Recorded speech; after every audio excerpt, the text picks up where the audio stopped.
Hello friends, welcome to my YouTube channel RZD study club. एक बार दोबारा स्वागत है आपका हमारे इस प्यारे से चैनल में RZD स्टडी क्लब में। आज हम लेके आए हैं आपके लिए रासायनिक अभिक्रिया एवं समीकरण, जो हमारा चैप्टर चल रहा था उसी में पाठगत प्रश्न। हमने ये सोचा कि चैप्टर के साथ हम थ्योरी भी करा रहे हैं तो उसके साथ आपको क्वेश्चन भी कराते रहे हैं, जिससे आपका पूरा तैयार हो जाए, आप पूरी कमांड हासिल कर लो इस चैप्टर पर। तो ये हमारे 5वें लेक्चर में लेके आए हैं पाठगत प्रश्न, जो आपकी बुक में NCERT बुक से हमने लिया है और उसमें ये क्वेश्चन है। आप बुक खोल के बैठ जाइए और पेन कॉपी ले लीजिए, जिससे आपको बाद में परेशानी ना हो। आप इसे नोट करते रहिएगा हमारे साथ। तो देखते हैं हमारा पहला प्रश्न क्या है। क्वेश्चन नंबर 1 है कि वायु में जलाने से पहले मैग्नीशियम रिबन को साफ क्यों किया जाता है। ये इंपॉर्टेंट क्वेश्चन है क्योंकि कई बार ये बोर्ड एग्जाम में भी पूछे गए हैं। लेकिन इसका सिंपल जवाब है कि वायु में जलाने से पहले मैग्नीशियम रिबन को साफ क्यों किया जाता है। क्योंकि इसलिए साफ़ किया जाता है ताकि जो मैग्नीशियम रिबन पर धूल के कण हो या जो गंदगियां हो उसे साफ़ करने के लिए, ताकि जो हमारा मैग्नीशियम है वो पूरी तरह से, जो आप देख रहे हैं स्क्रीन पे, मैग्नीशियम पूरी तरह से किसके संपर्क में आ जाए, वायु के प्रत्यक्ष में आ जाए, ताकि वायु से एकदम डायरेक्ट अटैच हो सके, उसकी अभिक्रिया हो सके। आप अगर क्रियाकलाप देखेंगे तो उसमें आपके क्रियाकलाप में बताया गया है कि किस तरह से मैग्नीशियम वायु से क्रिया करता है।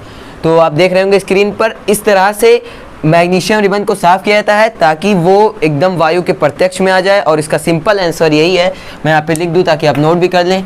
जलाने से पहले मैग्नीशियम रिबन को साफ क्यों किया जाता है? क्योंकि जो वायु के संपर्क, वायु के प्रत्यक्ष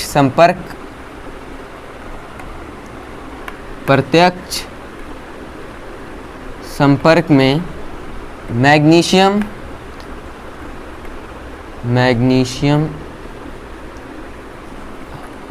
रिबन आ जाए।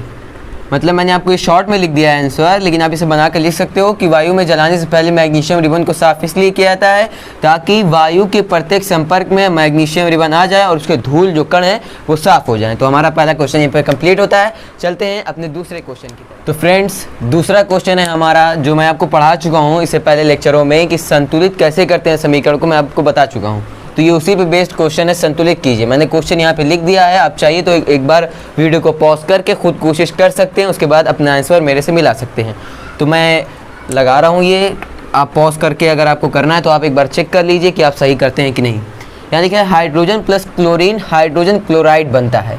यह अभिकारक है, अभिक्रिया करके इसने उत्पाद बनाया हाइड्रोजन क्लोराइड। तो अब हमारा हाइड्रोजन क्या है? हमारा हाइड्रोजन होता है H2 प्लस Cl2। ये मैं आपको कई बार बता चुका हूँ, एग्जाम्पल भी दे चुका हूँ मैं। और ये अभिक्रिया बनाता है HCl। ठीक है, हाइड्रोजन क्लोराइड बन गया ये। अब यहाँ पे मैंने आपको संतुलित करने का तरीका बताया। यहाँ पर 2 हाइड्रोजन है, यहाँ पर 2 क्लोरीन है, लेकिन यहाँ पर 1 हाइड्रोजन 1 क्लोरीन है। तो हम यहाँ पे क्या करेंगे, 2 से गुणा कर देंगे।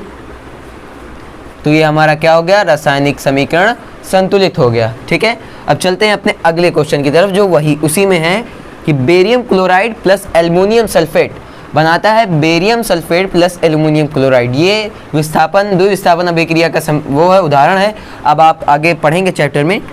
तो यहाँ पे बेरियम क्लोराइड यानी कि BaCl2, यहाँ पे आपको दिख रहा होगा BaCl2 प्लस एल्युमिनियम Al2SO4 का होल थ्राइस, एल्युमिनियम सल्फेट, ये बनाता है बेरियम सल्फेट यानी कि BaSO4 प्लस एल्युमिनियम क्लोराइड यानी Al2Cl, एल्युमिनियम क्लोराइड, सॉरी यहाँ पे गलती हुई से, LCl2।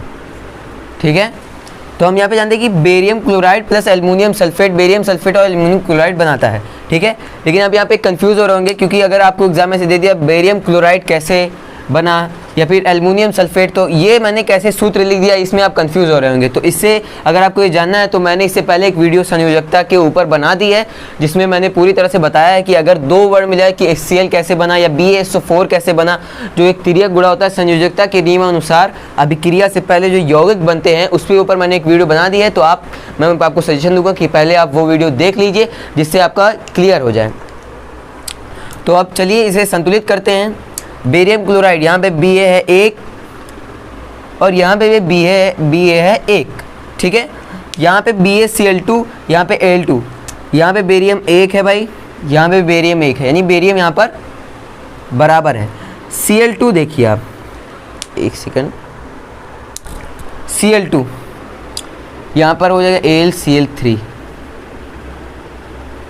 एल्युमिनियम क्लोराइड, ठीक है। तो यहाँ पर बेरियम 1, क्लोरीन के पास चलते हैं। क्लोरीन यहाँ पर 2 है, लेकिन यहाँ पर क्लोरीन 3 है, ये तो गड़बड़ हो गई। अब तो हमें घटाना बढ़ाना पड़ेगा भाई। तो पहले क्लोरीन को बराबर करते हैं। कैसे होगा क्लोरीन बराबर, यहाँ पे क्लोरीन 3, यहाँ पे क्लोरीन 2। अगर हम यहाँ पर गुणा कर दें 2 से, तो यहाँ कितनी क्लोरीन हो जाएगी, यहाँ हो जाएगी क्लोरीन 6, 2 3 6 क्लोरीन।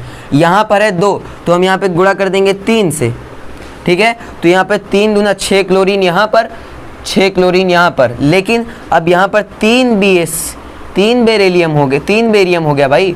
अब यहाँ पे कितने बेरियम है, यहाँ पे अब अभी का उत्पाद में 1 बेरियम है। तो अब हम क्या करेंगे, 3 बेरियम यहाँ पे भी गुणा कर देंगे 3 से, ओके। तो अब देखिए आप, 3 बेरियम यहाँ है, 3 बेरियम यहाँ है, ठीक है। क्लोरीन यहाँ पर कितना है, 3 दूना 6 क्लोरीन यहाँ है, और यहाँ पे 2 3 6 क्लोरीन यहाँ है। अब चलते हैं एल्युमिनियम। एल्युमिनियम यहाँ पे कितना है, 2, Al2 लिखा है, 2 क्लोरीन है, 2 एल्युमिनियम है सॉरी। और यहाँ पर कितना एल्युमिनियम है भाई, 2 एल्युमिनियम, ये भी हमारा बराबर है, संतुलित है। अब चलते हैं SO4 की तरफ। कितने यहाँ पर तत्व हैं, सल्फर। पहले इसमें एक एक तत्व कर लीजिए। यहाँ पर सल्फर है 3, क्योंकि यहाँ पर पूरा ब्रैकेट मैं आपको एक बार क्लियर कर देता हूँ। मैंने जो पहले ही बताया था आपको कि किस तरह से, यहाँ पर आप गौर दीजिए, ये एक्स्ट्रा में मैं आपको बता देता हूँ कि मैंने बताया था कि अगर कोई तत्व है, मान लीजिए हाइड्रोजन है, यहाँ पर उसके मैंने लगा दिया 2, तो ये 2 हाइड्रोजन है। अगर ये इसी हाइड्रोजन की यहाँ पे 2 लग गया है, तो भी ये 2 हाइड्रोजन है। अगर ऐसे मैंने ब्रैकेट कर दिया यहाँ पर SO4, ठीक है, तो ये कितना है, इसमें 1 सल्फर है और 4 ऑक्सीजन है, ठीक है। 1 सल्फर है और 4 ऑक्सीजन है यहाँ पर।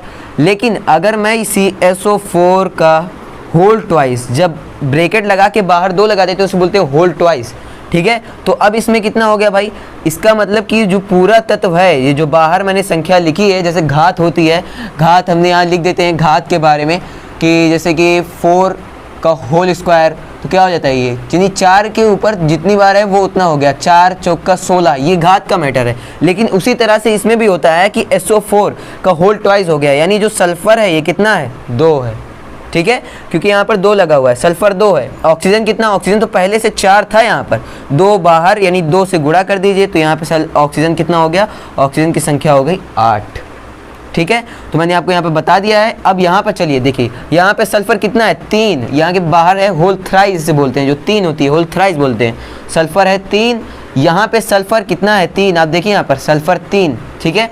यहाँ पर ऑक्सीजन कितना है, 4 तिहाई 12 ऑक्सीजन है यहाँ पर, और यहाँ पर कितना ऑक्सीजन है, 3 चौका 12, यानी कि यहाँ पे भी 12, यहाँ पे भी 12, यहाँ पे भी हमारा सल्फर 3 है, यहाँ पर भी हमारा सल्फर 3 है, बेरिलियम भी यहाँ पर 3, बेरिलियम यहाँ पर 3, क्लोरीन अभिकारक में 2 है, क्लोरीन अभिकारक में 6, और यहाँ पर भी 6 है। ये देखिए 3 दूना 6, तो इस तरह से हमारा ये समीकरण भी संतुलित हो गया। अब चाहें तो आप मिला सकते हैं अपना आंसर। मैंने एकदम खोल के डीप में समझा दिया आपको, जैसे कि मुझे सिर्फ बताना चाहिए आंसर। लेकिन चलिए अगले पे चलते हैं। सोडियम प्लस जल मिलकर बनाते हैं सोडियम हाइड्रोक्साइड प्लस हाइड्रोजन। तो सोडियम क्या होता है भाई, Na। आपको तत्व भी याद होना चाहिए, मैंने आपको बताया था तत्व जल का, तो आपको यौगिक याद ही होगा कैसे इसे दर्शाते हैं, H2O। एरो के बाद ये बनता है उत्पाद में sodium hydroxide NaOH plus H2। जब भी गैस निकलेगी, हाइड्रोजन गैस निकलती है, तो H2 के रूप में निकलती है। कोई भी गैस, क्लोरीन, Cl2, ये सब द्विअणुक होते हैं, मैं भी आपको बताऊंगा बाद में। सोडियम, अब देखिए यहाँ पे कितना सोडियम है, अभी अभिकारक में 1 सोडियम है, उत्पाद में कितना सोडियम है, 1, ये सही है भाई, चलिए मान ली। यहाँ पर हाइड्रोजन 2 है, यहाँ पे हाइड्रोजन 2 1 3, ये तो गड़बड़ हो गया भाई। हाइड्रोजन यहाँ पर 2 है और यहाँ पर 3 है, तो अब हमें यहाँ पे संतुलित करना होगा हाइड्रोजन को। तो हम क्या करेंगे, यहाँ पर इससे यहाँ कर देंगे 2 से गुणा, ठीक है। तो यहाँ पे हाइड्रोजन 2, यहाँ पे 3, अब यहाँ पे भी हम कर देंगे 2 से गुणा। अब देखिए क्या हुआ, यहाँ पे हाइड्रोजन कितना हो गया, 2 दूना 4, कितना हाइड्रोजन हो गया, 4, और यहाँ पर कितना हो गया, इस यौगिक में हाइड्रोजन है 2, और इस पूरा यौगिक 2, यानी कितना हाइड्रोजन हो गया, ये पूरा मिला के हो गया 4 हाइड्रोजन, यानी ये हाइड्रोजन 4 और इसमें भी हाइड्रोजन 4 है। सोडियम 1, सोडियम यहाँ पे 2 हो गया, यहाँ पे सोडियम 2 हो गया, तो हम यहाँ पे क्या करेंगे, 2 से गुणा कर देंगे। यहाँ पे भी सोडियम 2, यहाँ पे भी सोडियम 2। अब आते हैं ऑक्सीजन के लिए। ऑक्सीजन यहाँ पे कितना हो गया भाई, 2 ऑक्सीजन हो गए, क्योंकि यहाँ 2H2 लिखा था, तो 2 ऑक्सीजन यहाँ हो गए। और यहाँ पे हमने 2 से जब गुणा किया है तो इसमें भी ऑक्सीजन है, तो ये मिलके ऑक्सीजन 2 हो गया। तो ये भी समीकरण संतुलित हो गया है। मेरे ख्याल से आपको समझ में आ गया। तो फ्रेंड्स, ये तीसरा क्वेश्चन है हमारे लिए कि जल में BaCl2 तथा Na2SO4 यानी बेरियम क्लोराइड और सोडियम सल्फेट क्रिया करके बेरियम सल्फेट का अवक्षेप और NaCl का विलयन बनाते हैं। तो आपको इसे अभिक्रिया के रूप में दर्शाना है। तो देखिए फ्रेंड्स, सबसे पहले मैं आपको ये बता दूं कि आप जब भी रासायनिक समीकरण पढ़ रहे हैं, आप 10th में पहुंच चुके हैं, आपको तत्व जो एलिमेंट होते हैं आवर्त सारणी के, उनमें से आपको कम से कम 30 तक तो याद ही होना चाहिए। 30 तक आपको याद होना चाहिए। जैसे यहाँ पे बेरियम क्लोराइड बोल दिया, तो बेरियम किसे बोलते हैं, उसका परमाणु क्रमांक क्या होता है, संयोजकता क्या होती है, वो आपको पता होना चाहिए। इससे आप आसानी से कर लेंगे, वरना आपको काफ़ी संघर्ष करना पड़ेगा इसमें। ठीक है, तो अब जो हमारा क्वेश्चन है, चलते हैं क्वेश्चन की तरफ। जल में BaCl2 और Na2SO4 क्रिया करके अवक्षेप बनाते हैं। ठीक है, और इसमें इस क्वेश्चन में ये भी कहा है कि संतुलित अगर हो तो कीजिए, और अगर हो तो मत कीजिए, अगर ना हो तो संतुलित भी कीजिए और उसके फॉर्म भी लिखिए। मैंने आपको बताया था अभिक्रिया समीकरण लिखने के लिए हमको उसका फॉर्म भी लिखना पड़ता है, मतलब कि वो ठोस है, वो द्रव है कि गैस है।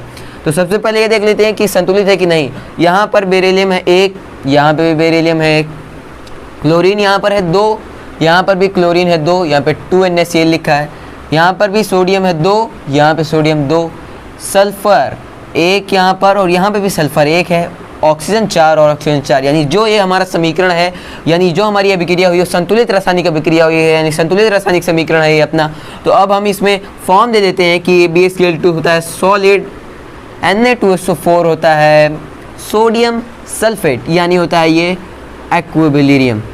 मैंने आपको बताया था ये एक्वस इसे बोलते हैं, क्योंकि ये होता है जलीय। जो मैंने आपको बताया था कि 4 प्रकार के बताए थे मैंने आपको, सॉलिड, लिक्विड और गैस, और ये भी बताया था कि जलीय जब होते हैं यौगिक तो उन्हें AQ से दर्शाते हैं। बेरियम सल्फेट ये भी एक AQ है, और NaCl यानी कि ये सॉलिड। ठीक है, NaOH क्या होता है भाई, NaOH होता है AQ, क्योंकि ये सोडियम हाइड्रोक्साइड है, जलीय विलयन है इसका। और ये HCl है, हाइड्रोजन क्लोराइड, ये अपनी क्या है, ये गैस है। और NaCl क्या होता है भाई, नमक, ये ना भूलिएगा आप, ये होता है सॉलिड, और H2O तो अपना लिक्विड है ही।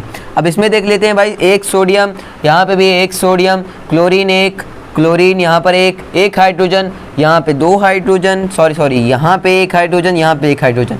ये देख लीजिए पूरे अभिकारक में कितने हाइड्रोजन है, 2। यहाँ पे पूरे अभिकारक उत्पाद में 2 हाइड्रोजन, ऑक्सीजन यहाँ 1, और यहाँ पे भी ऑक्सीजन 1। तो फ्रेंड्स, यहाँ पे हमारा ये तीनों क्वेश्चन मैंने करा दिए जो पाठगत प्रश्न थे। अभी हमारा क्वेश्चन कंप्लीट हो चुका है। अब फिर हम कल से लेके आएंगे जो हमारे लेक्चर चल रहे थे, जिसमें हम अभी पहुँचे हैं रासायनिक अभिक्रियाओं के प्रकार के बारे में। हम उसी को कंटिन्यू करेंगे, तो आप लगे रहिए, पढ़ते रहिए। सो जो मैंने आपको बताया है वो याद कर लीजिए, ताकि आपको पढ़ने में आसानी हो। तो चलिए मिलते हैं अगले लेक्चर में। Good bye.